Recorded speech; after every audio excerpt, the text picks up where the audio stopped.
Dalam hal memenuhi proyek mata kuliah Hukum Ketenagakerjaan, kami melakukan wawancara terhadap Muhammad Hilmi yang telah menempuh pendidikan S1 Teknik Biomedis di Universitas Airlangga. Kini bekerja sebagai Medical Field Service Engineer pada PT Mitra Bahagia Citra Medica. Kita mulai sesi wawancaranya, mungkin boleh perkenalan dulu untuk narasumbernya sebagai pengantar awal, misalnya nama lengkap, pekerjaan, tempat dan kota bekerja saat ini, dan sudah berapa lama bekerja. Selamat malam semuanya. Perkenalkan, nama saya Muhammad Hilmi Ziaur Rahman.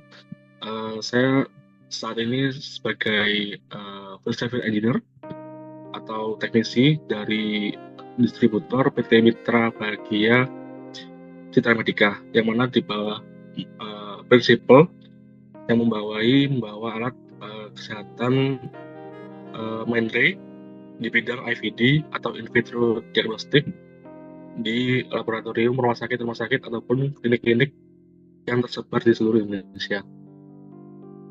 Sebelumnya, izin perkenalan diri juga, saya sebagai teknisi ini kurang lebih baru sekitar 8 bulan, dan selama 8 bulan ini saya sudah istilahnya malang buana keliling Indonesia untuk maintenance ataupun juga ada panggilan untuk install ataupun juga perbaikan.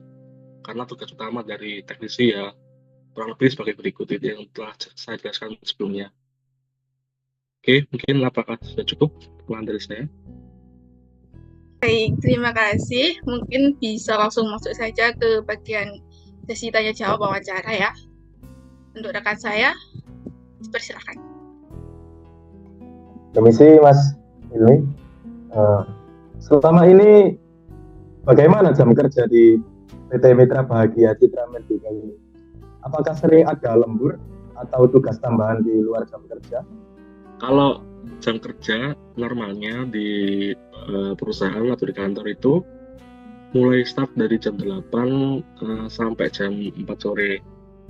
Nah, tapi kadang ada case-case tertentu yang bukan mewajibkan sih. Biasanya kita harus tuntas istilahnya dalam pekerjaan yang harus tuntas. Nah, sebagai teknisi kita juga pasti dituntut oleh pihak rumah sakit ataupun dari pihak lab untuk gimana caranya bagian pelayanan ini nggak terganggu karena adanya trouble dari alat tersebut. Nah, mungkin kalaupun tipikal alat kan juga dibedakan ya, ada yang istilahnya kayak HP kita, smartphone. Nah, ada yang low end, ada yang high end specs.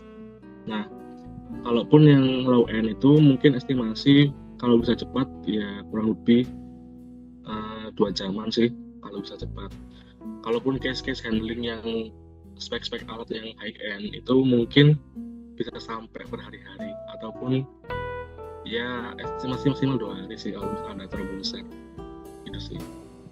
Untuk selanjutnya, menurut saudara, apakah sistem kerja di sini sudah cukup memperhatikan keseimbangan antara waktu kerja dan waktu pribadi dan keluarga? Hari efektifnya hari Senin sampai Sabtu. Dan ya, kalaupun Sabtu kan weekend ya. Ya sometimes bisa sampai malam sih kalau misalnya ada trouble yang bikin lama, karena spek-speknya kan kita nggak bisa prediksi yang mana yang bisa diselesaikan cepat, mana yang bisa diselesaikan lama. Nah, itu mungkin jadi susah membagi waktu antara time kerja sama waktu keluarga, karena kan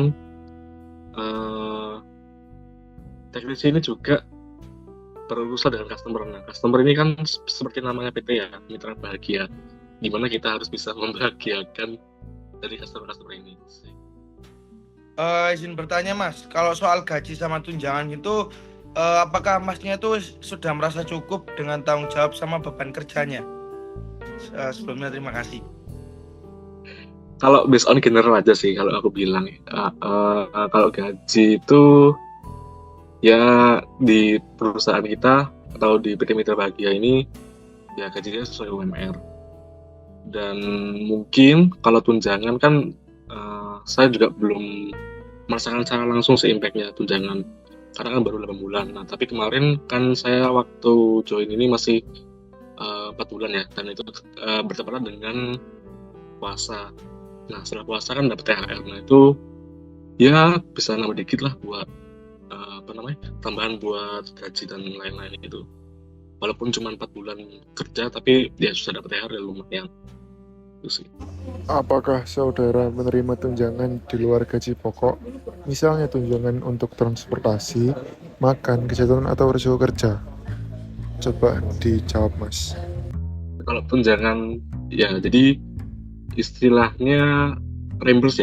Kalau reimburse pasti dapat karena dinas kan juga tempat customer jauh-jauh ya. Kan nggak mungkin kalau kita ngorbanin gaji buat uang jalan dinas kan nggak mungkin ya. Pasti kita minta istilahnya bukan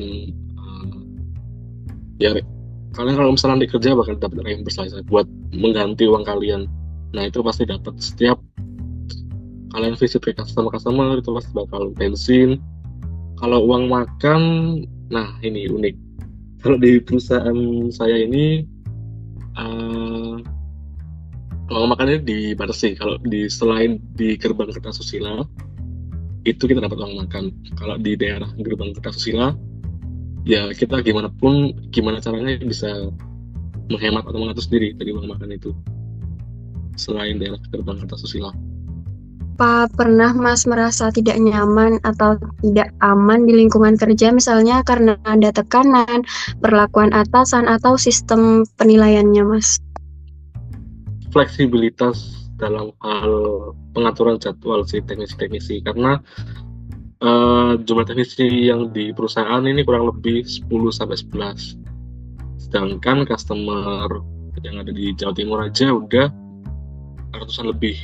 Bahkan ya udah ratusan lebih lah, nggak sampai ribuan sih, baru ratusan lebih. Nah itu setiap hari pasti kita THR karena mungkin kebanyakan customer ini kan istilahnya customer udah raja, tapi kan semua pasti minta dirajakan. Nah itu yang susahnya.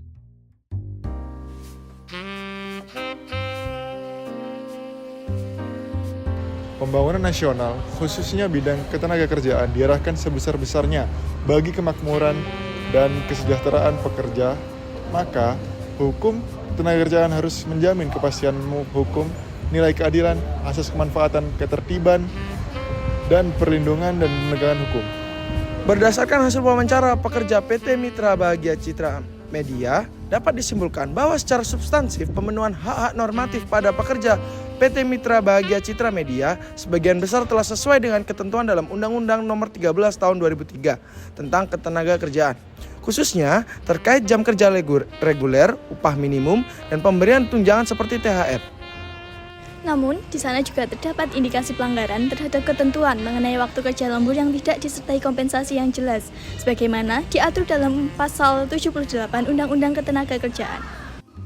Selain itu, tekanan kerja akibat desakan konsumen dan ketidakseimbangan jumlah tenaga teknisi berpotensi mengganggu hak pekerja atas perlindungan keselamatan dan kesehatan kerja, sebagaimana diatur dalam Pasal 86.